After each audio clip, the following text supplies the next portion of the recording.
Hello guys, welcome to DS आज की class. मैं हूं दीप्ति शर्मा। आज के इस वीडियो में हम आने वाली यूपी पुलिस भर्ती परीक्षा 2023 के लिए सामान्य ज्ञान का टेस्ट नंबर 5 देखेंगे, जो कि यूपी पेट परीक्षा के लिए भी मोस्ट इम्पॉर्टेंट है। तो आइए शुरू करते हैं आज का वीडियो और देखते हैं आज का पहला क्वेश्चन। पहला क्वेश्चन है, भारत के संविधान का निम्न में से कौन सा अनुच्छेद राष्ट्रपति के चुनाव की प्रक्रिया से संबंधित है? तो इसका राइट ऑप्शन है बी, अनुच्छेद 55 में। ठीक है, अगला प्रश्न देखते हैं। तीसरी बौद्ध परिषद किस शहर में आयोजित की गई थी? तो इसका राइट ऑप्शन है बी, पाटलिपुत्र में। यह बौद्ध परिषद अथवा संगीती सम्राट अशोक के संरक्षण में हुई थी। ठीक है, इसे आप याद रखें। अगला प्रश्न देखते हैं। भारतीय रिजर्व बैंक की स्थापना किस वर्ष हुई थी? भारतीय रिजर्व बैंक की स्थापना किस वर्ष हुई थी? तो बच्चों, इसका राइट ऑप्शन है बी, 1935 में। आरबीआई की स्थापना 1 अप्रैल 1935 में कोलकाता में की गई थी। ठीक है, अगला प्रश्न देखते हैं। भारत के संविधान का निम्न में से कौन सा भाग नागरिकता से संबंधित है? तो इसका राइट ऑप्शन है बी, भाग 2 में। भारतीय संविधान का भाग 2 अनुच्छेद 5 से 11 तक नागरिकता से संबंधित है। ठीक है, अगला प्रश्न देखते हैं। 11 दिसंबर 2014 को संयुक्त राष्ट्र ने संकल्प 69/131 द्वारा योग के अंतर्राष्ट्रीय दिवस के रूप में रिक्त स्थान दिया गया है को घोषित किया। तो इसका राइट ऑप्शन है ए, 21 जून को। 21 जून को प्रतिवर्ष अंतर्राष्ट्रीय योग दिवस मनाया जाता है। अगला प्रश्न देखते हैं। भारत के संविधान का अनुच्छेद 66 किससे संबंधित है? तो इसका राइट ऑप्शन क्या होगा? इसका राइट ऑप्शन है बी, उपराष्ट्रपति का चुनाव से। भारत के संविधान का अनुच्छेद 66 उपराष्ट्रपति के चुनाव से संबंधित है और भारत के प्रथम उपराष्ट्रपति डॉक्टर एस राधाकृष्णन थे। ठीक है, अगला प्रश्न देखते हैं। निम्न में से कौन भारत में पहली लोकसभा के उपसभापति थे? तो इसका राइट ऑप्शन क्या है? सी, एम अनंत सायनम आयंगर। ठीक है, एम अनंत सायनम आयंगर थे। ठीक है, पहली लोकसभा के उपसभापति थे। ठीक है, अगला प्रश्न देखते हैं। भारत के संविधान के अनुच्छेद 24 के तहत कितनी वर्ष से कम आयु के बच्चों को किसी कारखाने में काम करने के लिए नियोजित नहीं किया जा सकता है? तो इसका राइट ऑप्शन है ए, 14 वर्ष से कम आयु के बच्चों को। ठीक है, अगला प्रश्न देखेंगे। 1946 में विटामिन के आविष्कार के लिए किसको नोबेल पुरस्कार दिया गया था? तो इसका राइट ऑप्शन है बी, डोइजी एंड डैन को। किसको दिया गया था?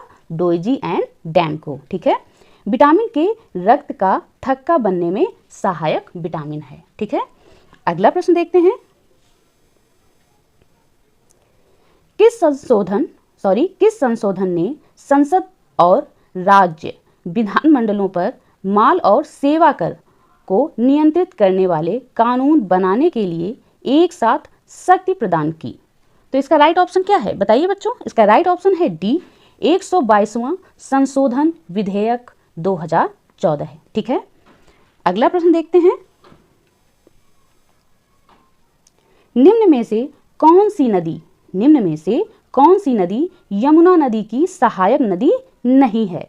तो इसका राइट ऑप्शन है डी, कल्याणी नदी। जबकि केन, बेतवा और चंबल नदियां यमुना की प्रमुख सहायक नदियां हैं और ये कल्याणी नदी गंगा की सहायक नदी है। ठीक है, अगला प्रश्न है। मृदा जिसमें मुख्य रूप से पोटास की कमी है उत्तर प्रदेश के किस जिले में पाई जाती है? तो इसका राइट ऑप्शन है ए जौनपुर में। उत्तर प्रदेश के जौनपुर, आजमगढ़ तथा मऊ जिलों में पाई जाने वाली मृदा में पोटास की अधिक कमी पाई जाती है। अगला प्रश्न देखते हैं। उत्तर प्रदेश को महिलाओं से संबंधित पहली पत्रिका रिक्त स्थान दिया गया है।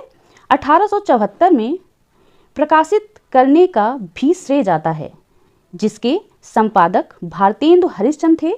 बच्चों, इस प्रश्न में पत्रिका का नाम बताना है आपको। तो इसका राइट ऑप्शन क्या होगा? इसका राइट ऑप्शन होगा ए बाल बोधिनी। बाल बोधिनी पत्रिका बनारस से प्रकाशित होती थी। ठीक है, इसको भी आप याद रखें, इंपॉर्टेंट है। अगला प्रश्न देखते हैं।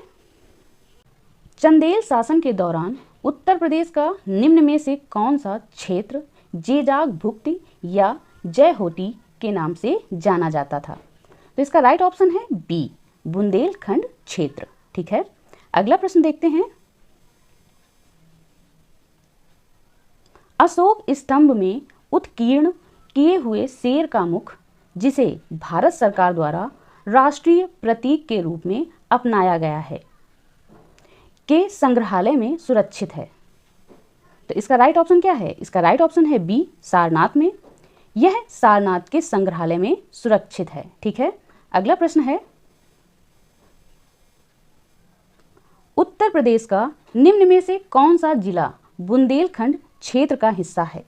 तो इसका राइट ऑप्शन क्या होगा? इसका राइट ऑप्शन है सी महोबा जिला। ठीक है, अगला प्रश्न है। भारत और पाकिस्तान के बीच किस वर्ष शिमला समझौते पर हस्ताक्षर किए गए थे? शिमला समझौते पर हस्ताक्षर किए गए थे। तो इसका राइट ऑप्शन है बी 1972 में। वर्ष 1971 में भारत और पाकिस्तान के बीच युद्ध के पश्चात 2 जुलाई 1972 में हिमाचल प्रदेश की राजधानी शिमला में एक समझौता हुआ था, जिसे शिमला समझौता कहा जाता है। ठीक है, अगला प्रश्न देखते हैं। खून में कुछ कोशिकाओं की उपस्थिति के कारण रक्त के थक्के का गठन होता है। इन कोशिकाओं को क्या कहा जाता है? तो इसका राइट ऑप्शन है डी थ्रोम्बोसाइट्स।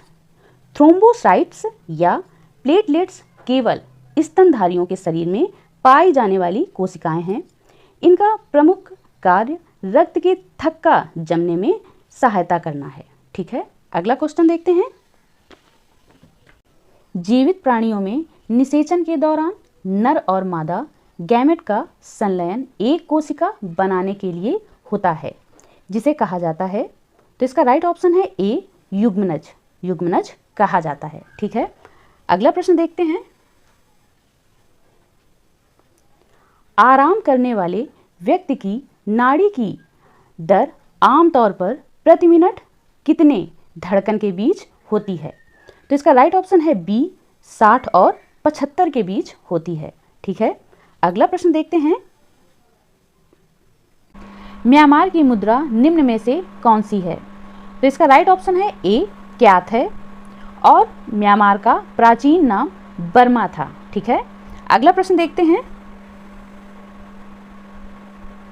सीरिया की राजधानी है। तो इसका राइट ऑप्शन है बी दमिश्क है। सीरिया की राजधानी दमिश्क है। ठीक है, अगला प्रश्न देखते हैं।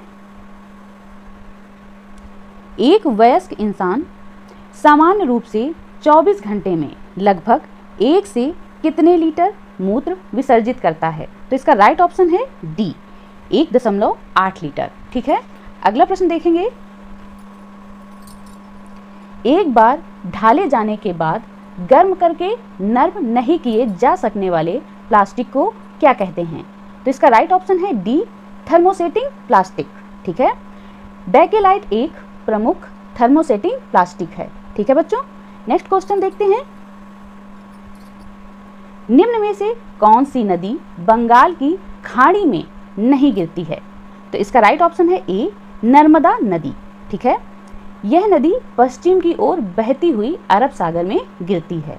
ठीक है, पश्चिम की ओर बहने वाली यह भारत की सबसे लंबी नदी है। इसको भी आप याद रखें। अगला प्रश्न देखते हैं। उत्तरी अमेरिका के निम्न देशों में से कौन से वन भूमि का क्षेत्रफल उसके कुल भूमि क्षेत्र के प्रतिशत के रूप में उत्तरी अमेरिका क्षेत्र में सबसे अधिक है। तो इसका राइट ऑप्शन है बी, कनाडा। कनाडा विश्व में सर्वाधिक लंबी समुद्री सीमा वाला देश भी है। ठीक है, अगला प्रश्न देखते हैं जो कि लास्ट क्वेश्चन है आज का। अफ्रीका महाद्वीप का सबसे अधिक आबादी वाला देश निम्न में से कौन सा है? तो इसका राइट ऑप्शन है बी, नाइजीरिया। ठीक है, नाइजीरिया अफ्रीका महाद्वीप का सबसे अधिक आबादी वाला देश है, जबकि अल्जीरिया क्षेत्रफल की दृष्टि से अफ्रीका महाद्वीप का सबसे बड़ा देश है। ठीक है, आज के वीडियो में बस इतना ही। आज का यह मेरा वीडियो आपको पसंद आया हो तो मेरे चैनल को अभी सब्सक्राइब कर लें। मेरे वीडियो को लाइक करें, शेयर करें। यदि कोई सुझाव हो तो मुझे कमेंट भी ज़रूर करें।